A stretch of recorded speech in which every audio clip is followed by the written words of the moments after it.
अस्सलाम वालेकुम स्टूडेंट्स, कैसे हैं आप सब। उम्मीद है सब खैरियत से होंगे। हमारा जो है ये नेक्स्ट लेक्चर है class 10th physics chapter number 2 sound है, या चैप्टर नंबर 11 भी है इसका नाम। 10th के अंदर ये चैप्टर नंबर 2 है, ठीक है। इसको हम डिटेल में डिस्कस करेंगे। लास्ट टाइम जो भी हमने स्टडी किया था लास्ट लेक्चर के अंदर, तो उसके अंदर हमने क्या है इंटेंसिटी के हवाले से स्टडी किया था, ठीक है, कि इंटेंसिटी क्या है वो सारी डेरिवेशन की थी।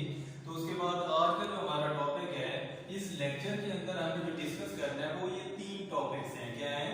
तीन टॉपिक्स हैं जिनको हम डिटेल स्टडी करेंगे।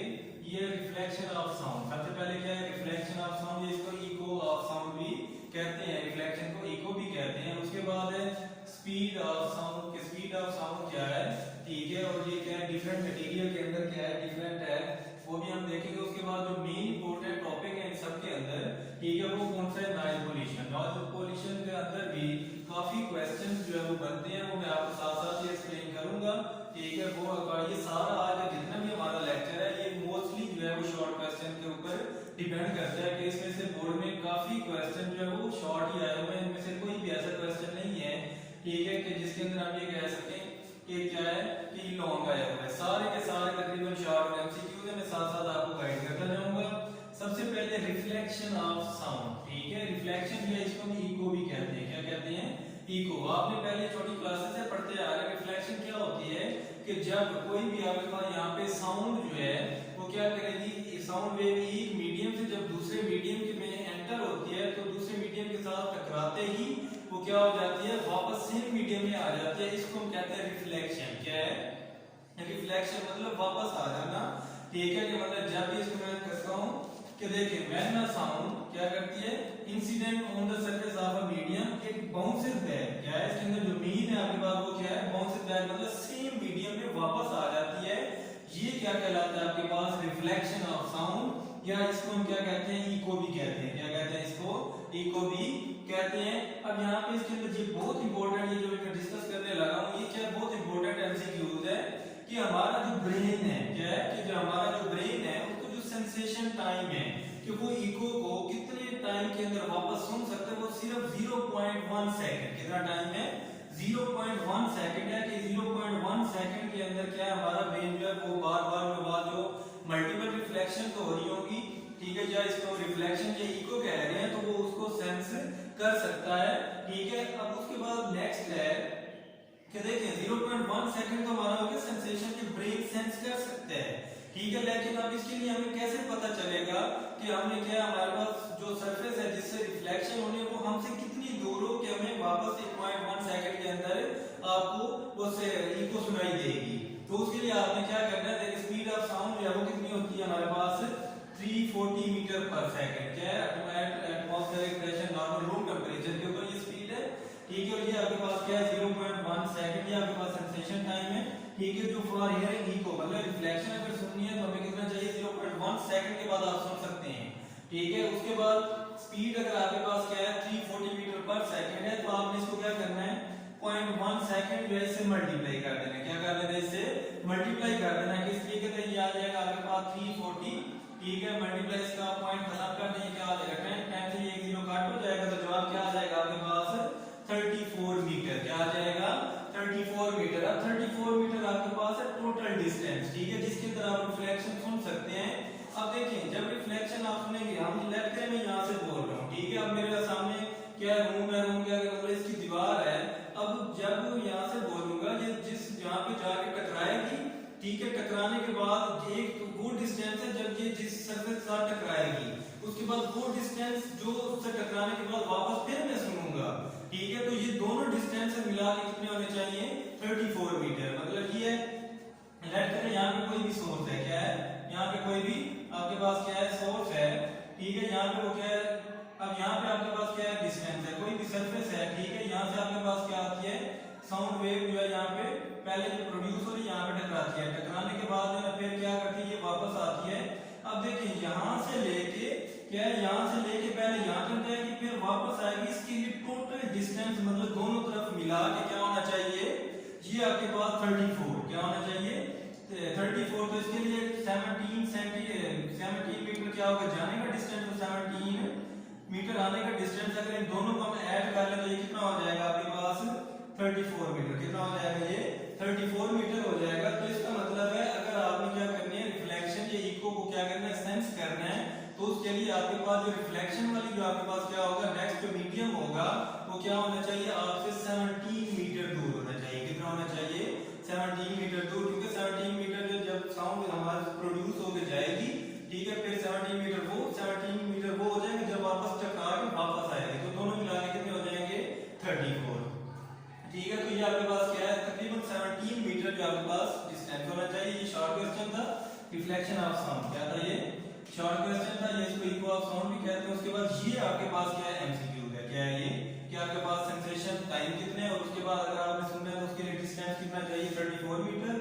ठीक है, वन साइडेड होगा तो 17 मीटर होगा। उसके बाद आपके पास है नेक्स्ट टॉपिक, क्या है नेक्स्ट टॉपिक आपके पास है स्पीड ऑफ साउंड। क्या है स्पीड ऑफ साउंड, ये है, ये जस्ट आपके पास क्या है बोर्ड के अंदर एमसीक्यूज के तौर पे आता है। क्या आता है ये सिर्फ और सिर्फ क्या है एमसीक्यूज के तौर पे आता है। किस तरीके से देखें सिंपल हमने मैंने आपको पढ़ाया था, ठीक है, पहले पिछले लेक्चर में पहले मैं प्रीवियस में बता चुका हूं कि साउंड आपके पास मैकेनिकल वेव है। अब साउंड मैकेनिकल वेव है तो इसके मतलब चलने के लिए मीडियम की जरूरत है एक जगह से दूसरी जगह ट्रांसफर होने के लिए। अब इसके लिए जब ट्रांसफर होने के लिए जरूरत है तो इसका मतलब है अगर आपके पास वैक्यूम होगा तो ये ट्रांसफर प्रोपेगेशन नहीं होगा। अब देखिए मैंने फर्स्ट पॉइंट आपको हाईलाइट किया कि आपके पास क्या है साउंड जो है वो किसी भी वैक्यूम में से पास आउट नहीं हो सकती, तो इसका मतलब है सरफेस चाहिए, मीडियम चाहिए। ठीक है, तो अब मीडियम जो है वो क्या करता है स्पीड ऑफ साउंड के ऊपर क्या करता है, ये मीडियम जो है वो अफेक्ट कर रहा है। क्या कर रहा है मीडियम अफेक्ट कर रहा है। अब हम देखते हैं कि सॉलिड है, लिक्विड है, गैसेज है, तीनों के अंदर हमने कंपैरिजन करना है। क्या करना है कंपैरिजन करना है कि किसके अंदर स्पीड ऑफ साउंड ज्यादा है। ठीक है, मैं पहले जनरली बताता हूं फिर हम इसके अंदर देखते हैं कि कितने टाइम ज्यादा है। देखिए सबसे ज्यादा जो स्पीड ऑफ साउंड है वो किसके अंदर है सॉलिड के अंदर। किसके अंदर है सॉलिड के अंदर। उसके बाद फिर क्या दूसरे नंबर पे जो है वो किसके अंदर है वो आपके पास क्या है लिक्विड के अंदर स्पीड ऑफ साउंड है। और उसके बाद क्या है लास्ट पे जो सबसे कम जो स्पीड ऑफ साउंड है वो किसके अंदर पाई जाती है गैसेस के अंदर। मतलब सबसे ज्यादा सॉलिड में, सबसे कम गैसेस में, और जो इंटरमीडिएट स्टेट है वो किसके अंदर है लिक्विड के अंदर है। अब हम देख लेते हैं अब इसके अंदर क्या है कि आपके पास स्पीड ऑफ साउंड जो लिक्विड है, अगर हम लिक्विड और गैसेस को क्या करते हैं, अगर हम ये लिक्विड और गैसेस को कंपेयर करते हैं, क्या करते हैं इन दोनों को कंपेयर करते हैं। जब इन दोनों को कंपेयर करते हैं तो आपके पास क्या है लिक्विड की जो स्पीड है वो गैसेस की निस्बत 5 टाइम ज्यादा है। कितनी टाइम ज्यादा है 5 टाइम ज्यादा है। इसी तरीके से अगर आप क्या करते हैं सॉलिड और गैसेस का कंपेयर करते हैं तो सॉलिड और गैसेस के दरमियान ये सॉलिड है और ये गैसेस है, इनका कंपेयर करें तो इनका कंपेयर करने से हमें पता चलता है कि इनकी जो स्पीड है वो कितनी है 15 टाइम्स जो है गैसेस की निस्बत क्या है सॉलिड में ज्यादा है। तो इसका मतलब आपने पहले भी आपको बताया था सबसे ज्यादा किसमें है सॉलिड में, किसमें है सॉलिड में, फिर किसमें लिक्विड में, फिर किसमें है गैसेस में। क्या है अगर मैं यहाँ पे जनरली ऑर्डर लिखूं, क्या लिखूं जनरली ऑर्डर कि सबसे पहले क्या होता है अगर आपके पास मैं कहूं ये सॉलिड क्या है सॉलिड में ग्रेटर है, फिर किसके अंदर है लिक्विड में, ठीक है, फिर किसके अंदर है गैसेस के अंदर। ठीक है, तो सबसे ज्यादा ये अगर आप क्या करेंगे अगर इसको क्या करें ज़हन में रखें तो एमसीक्यूज के लिए आपके पास क्या इंपॉर्टेंट हो सकती है। अब इसके अंदर जो 15 टाइम मैंने बताया 5 टाइम बताया जी एमसीक्यूज के तौर पे आपसे पूछे जाते हैं कि मतलब सॉलिड के अंदर जो स्पीड ऑफ साउंड है वो गैसेस की निस्बत कितने टाइम ज्यादा है 15 टाइम 20 टाइम 5 टाइम, तो ये आपको डिफरेंट दिए जाते हैं। उसके बाद जो स्पीड ऑफ साउंड है क्या है स्पीड ऑफ साउंड है 1 एटमॉस्फेरिक प्रेशर 180 और 21 डिग्री सेंटीग्रेड जो कि हम रूम टेंपरेचर ले लेते हैं, तो इसके ऊपर जो स्पीड ऑफ साउंड है वो कितनी है 340, कितनी है 340 मीटर पर सेकंड। ठीक है, इसके बाद आपके पास नेक्स्ट है वो आपके पास एक फार्मूला है, ठीक है, V is equal to F lambda. ये फर्स्ट जो आपके पास एक चैप्टर था उसके अंदर हमने ये ड्राइव किया था। अब V is equal to F lambda जो है यहां से हम क्या करते हैं स्पीड ऑफ साउंड जो है वो फाइंड आउट कर सकते हैं इस तरीके से कि V किसको शो करता है स्पीड ऑफ साउंड, F क्या फ्रीक्वेंसी और लैम्डा क्या आपके पास वेवलेंथ है, क्या है ये वेवलेंथ के बराबर है। ठीक है, तो ये हमारा टॉपिक था जो हमने स्पीड ऑफ साउंड ये पूरे का पूरा एमसीक्यूज पे डिपेंड कर रहा है। उसके बाद जो आपके पास नेक्स्ट टॉपिक है वो है नॉइज पोल्यूशन। क्या है नॉइज पोल्यूशन, और ये बहुत इंपॉर्टेंट है। क्या है ये शॉर्ट क्वेश्चन के हवाले से क्या है ये बहुत इंपॉर्टेंट है। ठीक है, इसके अंदर बहुत से क्वेश्चन आए हुए हैं, मैं आपको एक्सप्लेन भी करूंगा कि किस तरीके से इनके अंदर क्या है ये आए हुए हैं। ठीक है, सबसे पहले जो है नॉइज पोल्यूशन के हवाले से इसके अंदर सबसे पहला क्वेश्चन जो है जो शॉर्ट क्वेश्चन में बोर्ड में भी कई दफा आया है वो क्या है सबसे पहले है कि differentiate between the noise and the musical sound. क्या करना है आपने, differentiate between the noise and musical sound. ठीक है, नॉइज क्या होता है, म्यूजिकल साउंड क्या है। ठीक है, with the help of example हमने इसको क्या करना है, एक्सप्लेन करना है कि देखिए आपके पास ऐसी आवाजें, ऐसी साउंड जो आपके क्या है, कान को क्या है, हमें सुनने में जैरिंग और अनप्लेजेंट होती है, मतलब जो हमें ना खुशगवार करें। ठीक है, जो हमें अच्छा फील ना हो, तो उनको हम क्या कहते हैं, नॉइज कहते हैं। उसको क्या कहते हैं, नॉइज कहते हैं। फॉर एग्जांपल, ठीक है, साउंड ऑफ मशीनरी। देखिए कोई भी फैक्ट्री के अंदर जो बड़ी हैवी मशीनरी होती है, ठीक है, जब वो चल रही होती है तो उसकी जो साउंड प्रोड्यूस होती है, तो वो आपके पास क्या है, वो भी एक नॉइज है। इसी तरीके से जब ट्रांसपोर्टेशन के लिए क्या है, जितनी भी आपके पास गाड़ियां वगैरह, जो बड़े बड़े क्या है, ये ट्राले वगैरह जा रहे होते हैं, उनसे भी जो साउंड होती है वो भी क्या है, आपके पास नॉइज होती है। ठीक है, मतलब हर वो आवाज जो हमें क्या है, अच्छी ना लगे, अनप्लेजेंट हो, जैरिंग हो, हमारे कान जो है उसको क्या है, अच्छा फील ना करे, वो हमारे लिए नॉइज है। उसके बाद आपके पास नेक्स्ट है म्यूजिकल साउंड। क्या है, म्यूजिकल साउंड। म्यूजिकल साउंड देखिए हम क्या है, रेडियो के अंदर, ठीक है, वैसे भी क्या है, केबल के ऊपर जो है काफी प्रोग्राम देखते हैं, ड्रामा वगैरह, ठीक है, देखते हैं। अब इसके अंदर देखिए उनकी आवाज जो है, जो कोई प्रोग्राम क्या है, म्यूजिक प्रोग्राम चल रहा होता है, उसकी आवाज हमें अच्छी लगती है। ठीक है, मतलब ऐसी साउंड, ऐसी आवाज, the sound which are pleasant to our ear are called the musical sound. ठीक है, म्यूजिकल साउंड क्या है आपके पास, वो आवाजें, ठीक है, जो हमें क्या है, अच्छी फील हो, क्या है, जो हमें खुशगवार फील हो, उनको क्या कहते हैं, प्लेजेंट क्या है, म्यूजिकल साउंड। अब इसके एग्जांपल जो है वो क्या है, सबसे पहले वायलिन है, ड्रम, ठीक है, हारमोनियम, ये आपके पास म्यूजिकल इंस्ट्रूमेंट्स हैं, इनकी आवाजें क्या होती हैं, हमें अच्छी लगती हैं।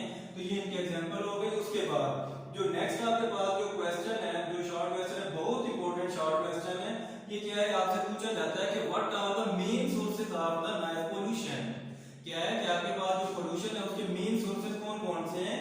इसके अंदर दो मेन सोर्सेज हैं। इसके अंदर एक है आपके पास हैवी मशीनरी, क्या है, एक हैवी मशीनरी है। ठीक है, उसके अलावा जो आपके पास दूसरी चीज इसकी सोर्स है, वो क्या है, आपके पास ट्रांसपोर्टेशन इक्विपमेंट, मतलब इंडस्ट्री के अंदर क्या होता है, अगर आपके पास क्या है, हैवी मशीनरी है, ठीक है, अगर वो चल रही है तो उसकी वजह से भी आवाज जो प्रोड्यूस होती है वो भी क्या होती है, आपके पास नॉइज का मेन सोर्स है।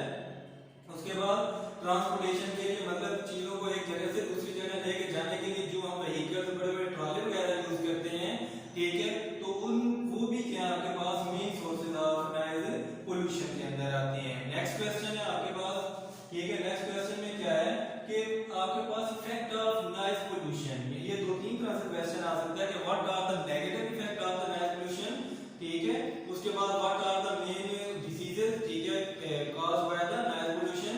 तो इसके अंदर क्या आता है कि आपके अंदर जो मेन है, इसके अंदर सबसे पहले तो हियरिंग लॉस। क्या है, मतलब जो सुनने की सलाहियत है वो इंसान क्या करता है, खो देता है कुछ टाइम के लिए। अगर क्या ये शोर सुनता रहे तो एक टाइम ऐसा आ जाता है कि उसको सुनाई भी नहीं देता। सबसे पहला जो वो क्या आपके पास हियरिंग लॉस। उसके बाद है अग्रेशन, ठीक है, अग्रेशन गुस्से हो जाना ऐसे ही, ठीक है। तो उसके बाद है स्लीप डिस्टरबेंस, स्लीपिंग डिस्टरबेंस, मतलब अगर शोर हो तो इंसान नहीं सो सकता, ठीक है, तो स्लीपिंग डिस्टरबेंस भी आती है। उसके बाद नेक्स्ट आपके पास क्या है, हाइपरटेंशन, परेशानी बने रहना। उसके बाद हाई स्ट्रेस लेवल। देखिए जब इंसान को क्या है, उसका जो माहौल है, ठीक है, अगर वो उसको नहीं मिलता, ठीक है, जो उसके अंदर वो क्या है, कंफर्टेबल रहता है, तो वो क्या है, हर वक्त परेशानी में रहेगा, स्ट्रेस में रहेगा, ठीक है। तो ये जो है ना मेन इफेक्ट्स हैं, ठीक है, मेन इसके नेगेटिव इफेक्ट है नॉइज पोल्यूशन के, जो इंसान के लिए क्या है, नुकसानदेह ये है। उसके बाद है सेफ लेवल ऑफ नॉइज। क्या है कि दुनिया के अंदर कुछ ऐसे कंट्रीज हैं जो क्या करते हैं, अपने काम करने वालों को, वर्कर्स को क्या है, वो रिकमेंड करते हैं। क्या करते हैं, रिकमेंड करते हैं, ठीक है। जो सेफ लेवल है वो दो फैक्टर पे डिपेंड करता है। किसके ऊपर डिपेंड करता है, दो फैक्टर्स पे डिपेंड करता है। एक आपके पास है, फर्स्ट फैक्टर है लेवल ऑफ नॉइज, की मतलब जो वहां पे शोर हो रहा है, ठीक है, जो शोर प्रोड्यूस हो रहा है उसका लेवल कितने, वॉल्यूम कितने हैं। सेकंड ये है कि वो जो शोर आपके पास प्रोड्यूस हो रहा है, ठीक है, उसकी एक्सपोजर टू नॉइज, मतलब कितने टाइम के लिए आप उस नॉइज को क्या कर रहे हैं, सुन रहे हैं, ठीक है। तो इसके लिए दो फैक्टर है, इनसे हम क्या करते हैं, सेफ लेवल जो है वो चेक किया जाता है कि लेवल ऑफ नॉइज क्या है, वॉल्यूम क्या है, और उसको क्या है, period of exposure to noise क्या है, मतलब कितने टाइम के लिए उसको आप क्या कर रहे हैं, सुन रहे हैं, बेयर कर रहे हैं। तो ये दो है। तो काफी जो क्या है कंट्रीज है वो अपने क्या वर्कर्स को रिकमेंड करते हैं कि डेली बेसिस के ऊपर 85 से 90 डेसिबल जो आपके पास नॉइज है, ठीक है, उसको आपने डेली 8 घंटे के लिए सुन सकते हैं। 8 घंटे से ज्यादा नहीं सुन सकते, तो डेली वो रिकमेंड करते हैं 85 से 90 डेसिबल, ठीक है, only for the 8 hours daily, ठीक है, 8 घंटे से ज्यादा नहीं सुनना, ये उनका सेफ क्या है, रिकमेंडेड क्या है, उनके स्टेप्स हैं। उसके बाद नेक्स्ट आपके पास लास्ट वाला जो क्वेश्चन है, ठीक है, वो क्या है, रिडक्शन, क्या है, रिडक्शन, क्या अगर आपके पास ये जो नॉइज वगैरह प्रोड्यूस हो रहा है, इसको हम रिड्यूस कैसे कर सकते हैं, क्या कर सकते हैं, इसको रिड्यूस कैसे कर सकते हैं, ठीक है, तो उसको रिड्यूस करने के लिए क्या है, तो कुछ स्टेप्स हैं, ठीक है, उनको हम डिस्कस कर लेते हैं, ठीक है। तो इसके लिए क्या होगा, सबसे पहले जो है आपके पास जो नॉइजी मशीनरी विद एनवायरनमेंट